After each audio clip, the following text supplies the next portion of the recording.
واحد کتاب جسے ہر جگہ اسی زبان میں پڑھا جاتا ہے جس زبان میں قرآن نازل ہوا تھا، چاہے کوئی عربی جانتا ہو یا نہ جانتا ہو، ہندی بھی قرآن کو عربی میں پڑھتا ہے، اور اجمی بھی عربی میں، چینی بھی عربی میں، اور امریکی بھی عربی میں، افریقی بھی عربی میں، پاکستانی بھی عربی میں، افغانی بھی عربی میں، اور علماء کا متفقہ فیصلہ کہ قرآن کا ترجمہ یہ قرآن نہیں ہے۔ آج ہی شاید آپ نے دیکھا ہو روزنامہ اسلام میں یہ خبر شائع ہوئی، ایک صاحب نے قرآن کا عربی متن ہٹا کر صرف اردو ترجمہ شائع کر دیا ہے، قرآن کا ترجمہ اردو ترجمہ لیکن ساتھ عربی متن نہیں ہے۔ اس پر تمام علماء نے احتجاج کیا کہ الحمدللہ الحمدللہ ابھی تک اللہ کے ایسے بندے موجود ہیں جو قرآن کے حوالے سے ہونے والی ذرہ برابر تحریف کے سامنے سینہ سفر ہو جائے گے۔ احتجاج کیا گیا، اردو ترجمہ ہے، انجیل کا ترجمہ نہ معلوم کتنی زبانوں، تورات کا ترجمہ، اور انہیں ان ترجموں کو تورات اور انجیل قرار دیا جاتا ہے کہ یہ تورات ہے، یہ انجیل ہے، لیکن مسلمان قرآن کے ترجمے کو قرآن ماننے کے لیے تیار نہیں، اور کوئی عالم اور کوئی مفتی قرآن کے متن کے بغیر قرآن کے ترجمے کو شائع کرنے کی اجازت نہیں دیتا۔ تو قرآن کو جہاں بھی پڑھا جاتا ہے عربی زبان میں، ایک چھوٹا بچہ جو عربی کے ایک لفظ کا معنی نہیں جانتا وہ بھی قرآن کو پڑھتا ہے تو عربی میں پڑھتا ہے۔ افریقہ کے ملک میں رہنے والا، جنگلات میں رہنے والا، دور دراز علاقے میں رہنے والا ایک حبشی جس کے لیے عربی کا ایک لفظ ادا کرنا بڑا مشکل ہے، وہ بھی مجبور ہے کہ اگر وہ تلاوت کرے گا قرآن کی تو عربی میں تلاوت کرے۔ اور یہ زندہ زبان، عربی زبان مردہ نہیں ہوئی، سریانی مردہ ہو چکی، عبرانی مردہ ہو چکی، سنسکرت مردہ ہو چکی، لیکن قرآن کی زبان مردہ زبان نہیں، زندہ زبان۔ یہ دنیا کی واحد کتاب ہے جس میں ایک جملہ بھی انسانی کلام کا نہیں ہے، ایک جملہ بھی۔ آپ احتیاط کی حد دیکھیے، یہ جو اشارات لکھے جاتے ہیں وہ بھی حاشیے میں لکھے جاتے ہیں، قرآن کے متن کے ساتھ قرآن کے انداز میں لکھنے کی اجازت نہیں ہے تاکہ کسی کو اشتباہ نہ ہو جائے کہ یہ بھی قرآن کا حصہ ہے۔ جبکہ تورات اور انجیل کو دیکھیں تو صفحے کے صفحے، باب کے باب انسانی کلام پر مشتمل۔ یاد رکھیے، قرآن محمد کا کلام نہیں ہے، اللہ کا کلام ہے صلی اللہ علیہ وسلم۔ جبکہ تورات اور انجیل کو دیکھیں تو بعض اوقات یوں معلوم ہوگا کہ یہ موسیٰ کا کلام ہے، یہ عیسیٰ علیہ السلام کا کلام ہے۔ قرآن واحد کتاب ہے جو نبی اکرم صلی اللہ علیہ وسلم سے لے کر آج تک متواتر منقول ہے۔ تورات اور انجیل تواتر کے ساتھ حضرت موسیٰ اور حضرت عیسیٰ علیہ السلام سے منقول نہیں ہے۔ قرآن واحد کتاب ہے جس کے بارے میں یہ دعویٰ کیا جا سکتا ہے کہ اس کا ایک ایک حرف اور ایک ایک لفظ اللہ کی طرف سے نازل کیا ہوا ہے، اور یہ دعویٰ کسی بھی الہامی کتاب کے حاملین نہیں کر سکتے۔ معاذ اللہ، میں انکار نہیں کرتا کہ تورات اللہ کی طرف سے نازل کی ہوئی کتاب، انجیل اللہ کی طرف سے نازل کی ہوئی کتاب، لیکن چونکہ وہ ایک مخصوص وقت کے لیے نازل ہوئی تھی اس لیے خود اللہ نے ان کی حفاظت کا وہ انتظام نہیں کیا جس حفاظت کا انتظام اللہ نے قرآن کے لیے کیا۔ قرآن اپنی حفاظت کے لیے نہ کاغذ کا محتاج، نہ قلم کا محتاج، نہ پریس کا محتاج۔ اللہ نے اس کی محبت دلوں میں ایسی ڈال دی کہ یہ اگر بالفرض کتابی شکل میں دنیا سے مٹا بھی دیا جائے تو بھی قرآن مٹ نہیں سکتا. ذالک الکتاب، یہ کتاب. اور میرے بزرگوں اور دوستوں، دنیا میں کتابیں تو کروڑوں ہیں، لیکن الکتاب صرف ایک ہے، اور وہ قرآن. علامہ زمخشری جو قرآن کے بہت بڑے مفسر ہیں، ان کے بعض عقائد سے تو اختلاف کیا جا سکتا ہے، لیکن ان کی قرآن فہمی سے اختلاف نہیں کیا جا سکتا. عجیب انسان تھے. وہ کہتے ہیں کہ اللہ نے جو فرمایا ذالک الکتاب، یہ کتاب، تو گویا کہ یوں کہا گیا کہ قرآن کے مقابلے میں جو کتاب ہے وہ ہے ہی نہیں. جیسے کہا جاتا ہے کہ محمد کامل انسان ہے، حضور کے سامنے ہمارے جیسے کسی انسان کو لایا جائے تو لگتا ہے کہ یہ انسان ہے ہی نہیں. قرآن کے مقابلے میں جب کسی بھی کتاب کو لایا جاتا ہے تو یوں لگتا ہے کہ کتاب تو صرف قرآن ہے، باقی کوئی کتاب ہی نہیں ہے. یہ واحد کتاب ہے جو پتھر کے زمانے کے انسان کو بھی مطمئن کرتی تھی، اور آج مشینوں کے زمانے کے انسان کو بھی مطمئن کرتی ہے. یہ واحد کتاب ہے جو بکریاں چرانے والے کے دل میں بھی یقین اور اطمینان پیدا کرتی تھی، اور ہوائی جہاز اور ٹینک اور ایٹم بم اور جدید اسلحہ بنانے والے اور سائنس کا علم رکھنے والے کو بھی مطمئن کر سکتی ہے، اس کے دل میں بھی یقین پیدا کر سکتی ہے. اور معذرت کے ساتھ عرض کروں گا، یہ ہمارا جرم ہے. جو اس کتاب کا حق تھا وہ ہم نے حق ادا نہیں کیا. ہم دوسروں کو کتاب کیا سمجھائیں گے؟ ہم تو خود کتاب نہیں سمجھتے. عبرت کے لیے بتا رہا ہوں، کیونکہ الحمدللہ انٹرنیٹ کے واسطے سے اس وقت یہ درس قرآن دنیا کے تقریباً 40 سے زیادہ ممالک میں سنا جا رہا ہے. بعض اوقات کہیں نہ کہیں سے کوئی فون بھی آ جاتا ہے. پچھلے دنوں چین سے ایک نوجوان نے فون کیا، رفیق نام کا نوجوان، اور یقین فرمائے کہ اس کی بات سن کر مجھے رونا آ گیا. اس نے کہا مولوی صاحب، میں انٹرنیٹ پر آپ کا درس قرآن سننا شروع کیا ہے. یہاں ایک خاتون ہے جس سے میں نے انگریزی زبان سیکھی اور اس نے مجھے انگریزی میں ماہر بنا دیا. اب اس خاتون نے مجھ سے کہا کہ تم مجھے ایمان سکھاؤ. میں نے تمہیں انگریزی زبان سکھائی ہے، تم مجھے ایمان سکھاؤ، ایمان بتاؤ، ایمان کیا ہے؟ اور کہنے لگا مولوی صاحب میں تو خود نہیں جانتا کہ ایمان کیا ہے. میرا دل دکھ گیا. یا اللہ، جو کچھ ان کے پاس ہے وہ ہمیں دے رہے ہیں، اور جو ہمارے پاس ہے ہم ان کو نہیں دے رہے. ہمارے اندر صلاحیت ہی نہیں ہم ان کو دے سکیں. اتنا بڑا خزانہ، ہدایت کا خزانہ، نور کا خزانہ، ایمان کا خزانہ، یقین کا خزانہ، علم کا خزانہ ہمارے پاس، لیکن ہمارے اندر صلاحیت نہیں کہ ہم ان کو دے سکیں. ہم نے حق ادا نہیں کیا. ہمیں تقریریں بھی وہ پسند ہیں جن میں قصے ہوں، من گرد قصے، لطیفے، گٹیا قسم کے اشعار، ایک دوسرے پر تنقید، تردید، کفر کے فتوے. میں نے فرقہ واریت کے لیے جوش و خروش دکھاتے ہوئے تو بہت سے خطیبوں کو دیکھا ہے، لیکن ایمان کے لیے، قرآن کے لیے جوش و خروش دکھانے والے بہت کم دیکھے. ذالک الکتاب، یہ کتاب ہے. ارے یہی کتاب ہے اور کوئی کتاب نہیں.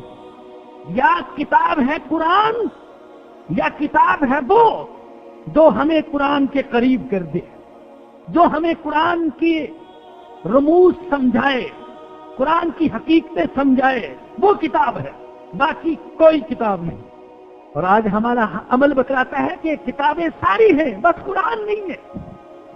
ساری کتابوں کے لیے وقت، قرآن کے لیے وقت نہیں. ذالک الکتاب، پہلا تعارف، یہ کتاب ہے، بلکہ یہی کامل کتاب ہے، بلکہ یہی کتاب ہے اور کوئی کتاب نہیں. دوسری بات، لا ریب فی، اللہ کہتے اس میں کوئی شک نہیں، اللہ نے اپنے بندوں کو دیکھا، میرے بندے ہدایت کی تلاش میں مارے مارے پھرتے ہیں، کوئی جنگلوں میں جاتا ہے، کوئی غاروں میں جاتا ہے، کوئی فلسفیوں کے پاس بیٹھتا ہے، کوئی مذہبی پیشواؤں کے ہتھے چڑھ جاتا ہے، کوئی غلط سلط نظریات سیکھ لیتا ہے، الٹی سیدھی کتابیں پڑھتا ہے۔ اللہ کہتے ہیں میرے بندے ان فلسفیوں سے اور ان مذہبی رہنماؤں سے جن کا کتاب سے تعلق نہیں، اور ان جھوٹے اور غلط سلط نظریات سے تجھے یقین کبھی حاصل نہیں ہوگا۔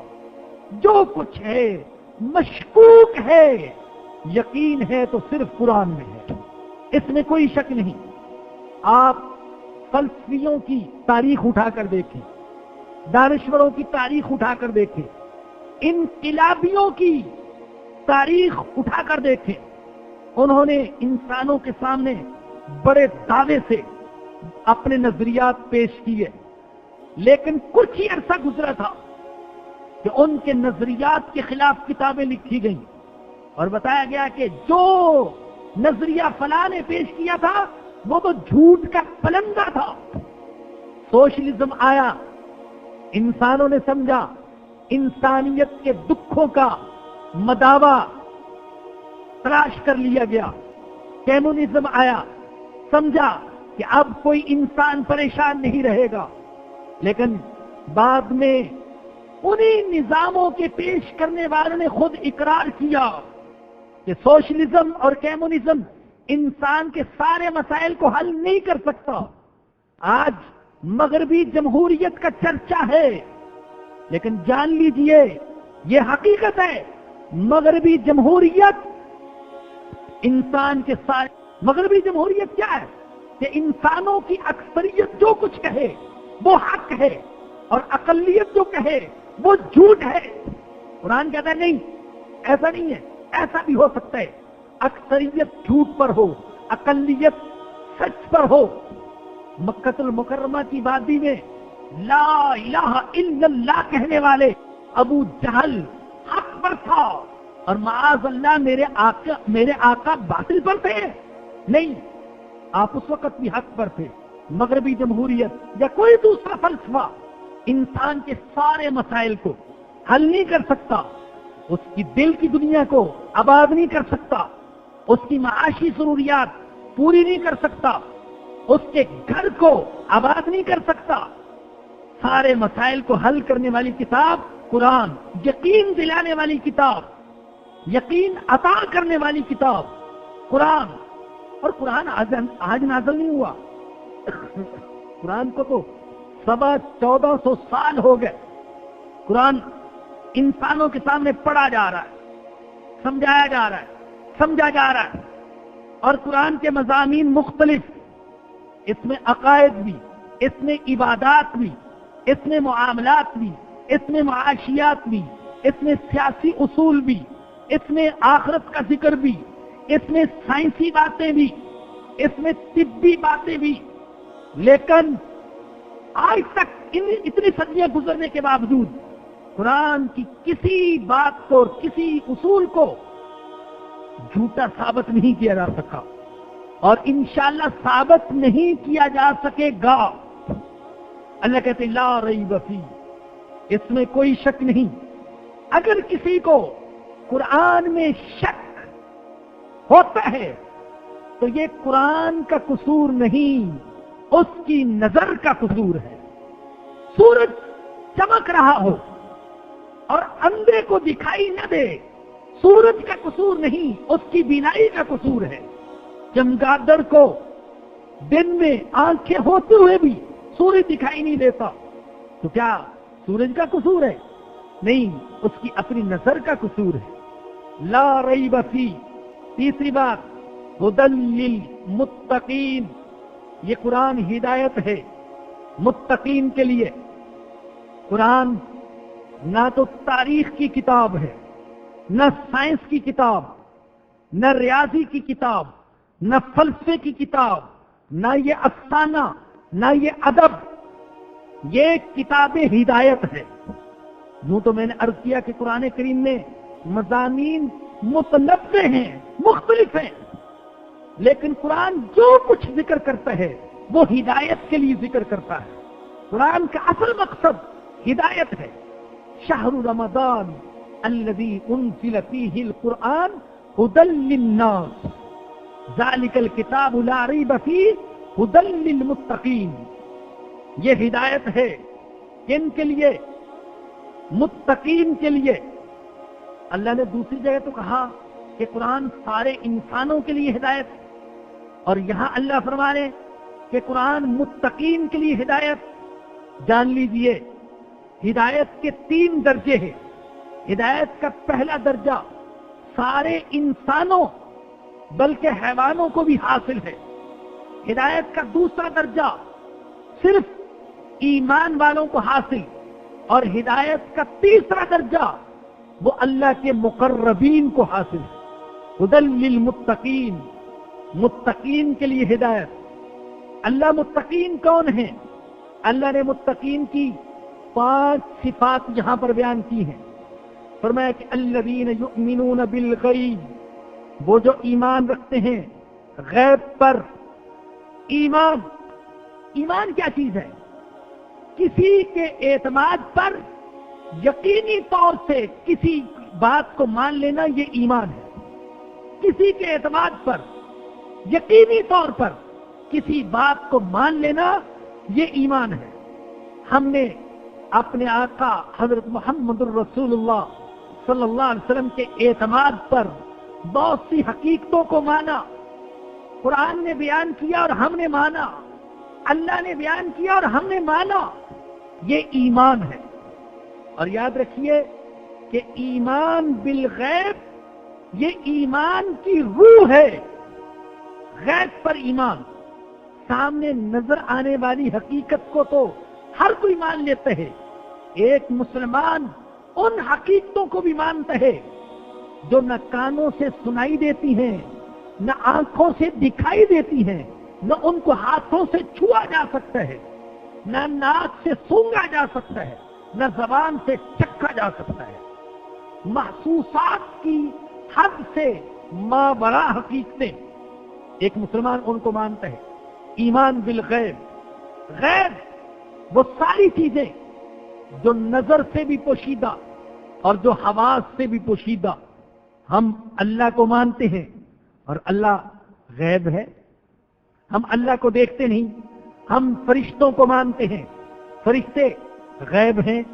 جنت دوزخ کو مانتے ہیں، یہ غیب ہیں.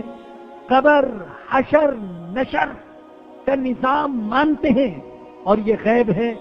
پل صراط، میزان اس کو مانتے ہیں اور یہ غیب ہے.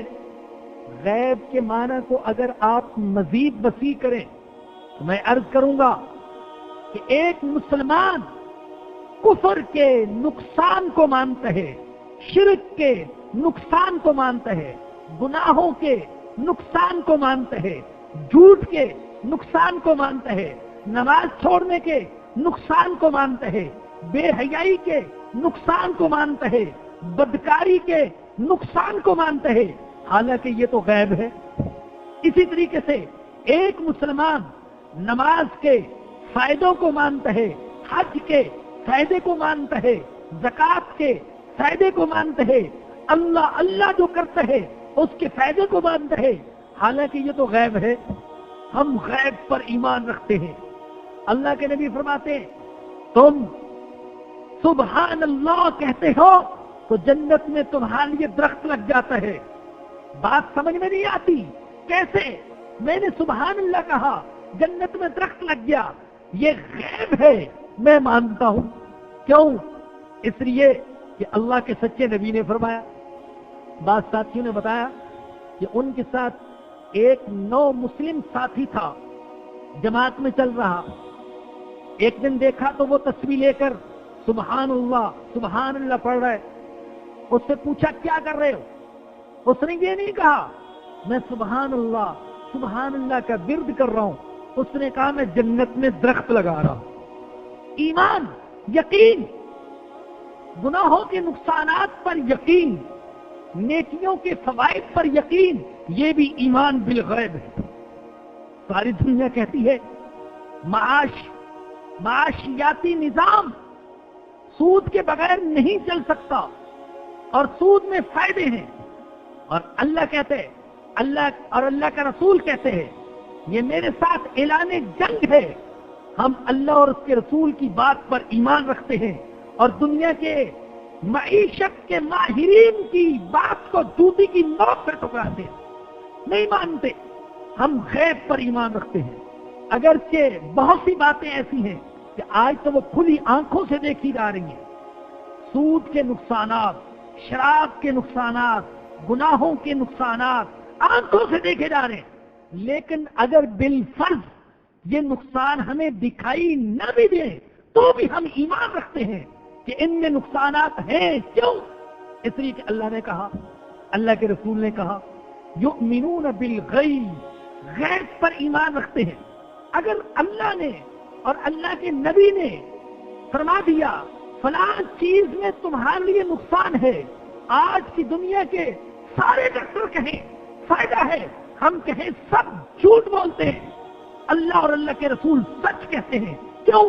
اس لیے کہ ہم ایمان بالغیب رکھتے ہیں۔ یؤمنون بالغیب، غیب پر ایمان۔ غیب پر ایمان صرف ہم ہی نہیں رکھتے، انبیاء بھی رکھتے تھے، اولیاء بھی رکھتے تھے۔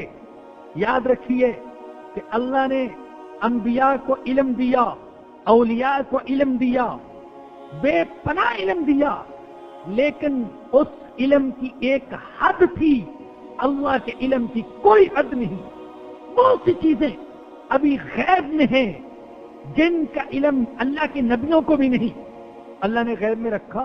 اللہ نے جن چیزوں کی ضرورت محسوس نہیں کی ان کا علم اپنے نبیوں کو نہیں دیا، اپنے ولیوں کو نہیں دیا، وہ بھی ایمان بالغیب رکھتے تھے جیسے ہم ایمان بالغیب رکھتے ہیں۔ یہ الگ بات ہے کہ بعض اوقات اللہ نے جو غیب کی باتیں تھیں وہ اپنے نبیوں کو مشاہدہ کر کے دکھا دی۔ حضرت ابراہیم علیہ السلام کو دکھا دیا میں مردوں کو کیسے زندہ کروں گا۔ ہمارے آقا کو اللہ نے معراج کی سعادت بخشی، اور جو غیب کی چیزیں تھیں، جنت غیب، جہنم غیب، سدرۃ المنتہا غیب، فرشتے غیب، اللہ نے اپنے نبی کو آنکھوں سے دکھا لیے۔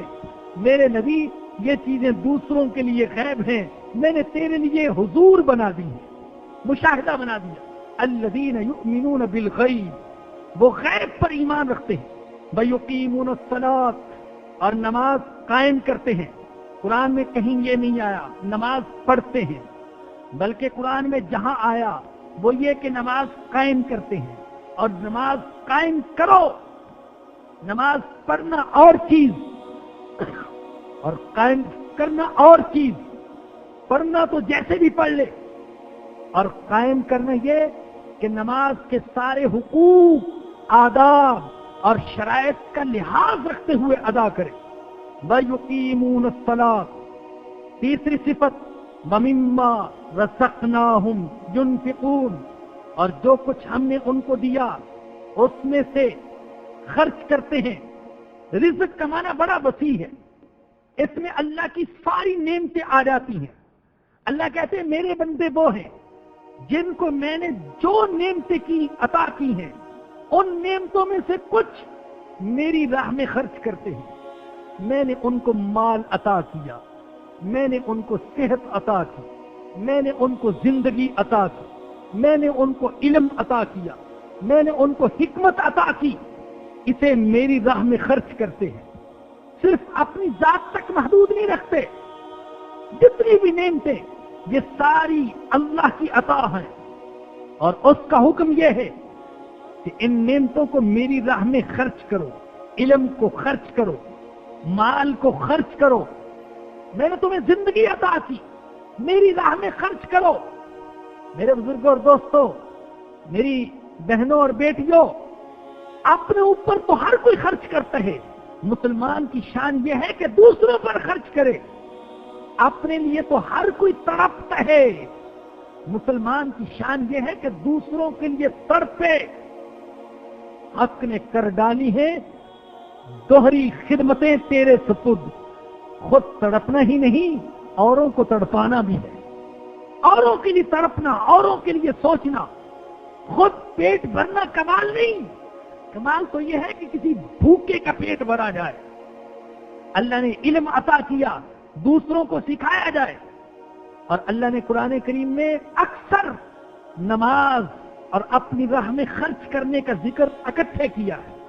وَأَقِيمُوا الصَّلَاةَ وَآتُوا الزَّكَاةَ يُقِيمُونَ الصَّلَاةَ وَيُؤْتُونَ الزَّكَاةَ، بتا دیا جسم کو بھی اللہ کی عبادت میں لگانا ضروری، مال کو اور اللہ کی عطا کی ہوئی نعمتوں کو بھی اس کی مرضی میں لگانا ضروری۔ اللہ مجھے اور آپ سب کو اس کی توفیق عطا فرمائے۔ وآخر دعوانا ان الحمدللہ رب العالمین۔ درخواست کیے کسی خاتون نے فرمایا کہ ایک اعلان خواتین کے لیے کر دیجئے کہ وہ اپنے ساتھ ایک عدد تھیلی جوتے چپل رکھنے کے لیے اپنے ہمراہ لے کر آئیں تاکہ درس ختم ہونے کے بعد پریشانی نہ ہو۔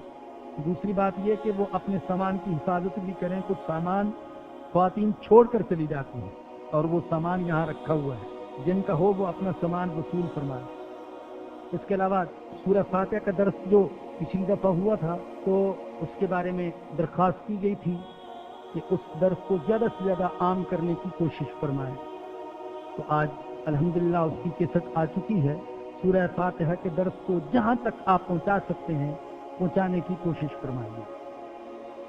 الحمدللہ رب العالمین والصلاة والسلام علی سید الانبیاء والمرسلین۔ ربنا ظلمنا انفسنا وان لم تغفر لنا وترحمنا لنكونن من الخاسرین۔ اے اللہ ہم بہت گناہگار ہیں، ہمارے گناہوں کو معاف فرما دے۔ اے اللہ ہم ناقص اور کمزور ہیں، تو اپنے دین کی خدمت کے لیے قبول فرما لے، اللہ قبول فرما لے۔ اللہ ہمیں بولنے کا ڈھنگ نہیں آتا، اللہ بولنے کا سلیقہ عطا فرما دے۔ اللہ ہمارا سینہ کھول دے، اللہ زبان کی گرہ دور فرما دے۔ اللہ وہ دماغ عطا فرما جو تیری کتاب سمجھنے کے لیے ضروری ہے۔ اللہ تیری کتاب مقدس کے فہم میں، تفہیم میں، درس میں، تدریس میں ہم سے جو کوتاہیاں ہوئیں اللہ ہمارے جرم کو معاف فرما۔ اللہ تیری کتاب مقدس کو دنیا کے کونے کونے تک پہنچانے کی توفیق عطا فرما۔ اللہ اللہ ہم تیری ذات سے حسن ظن رکھتے ہیں، یا اللہ ہم جیسا تیرے بارے میں گمان رکھتے ہیں ویسا ہمارے ساتھ معاملہ فرما۔ اللہ ہم کمزور ہیں، کمزوروں والا معاملہ فرما۔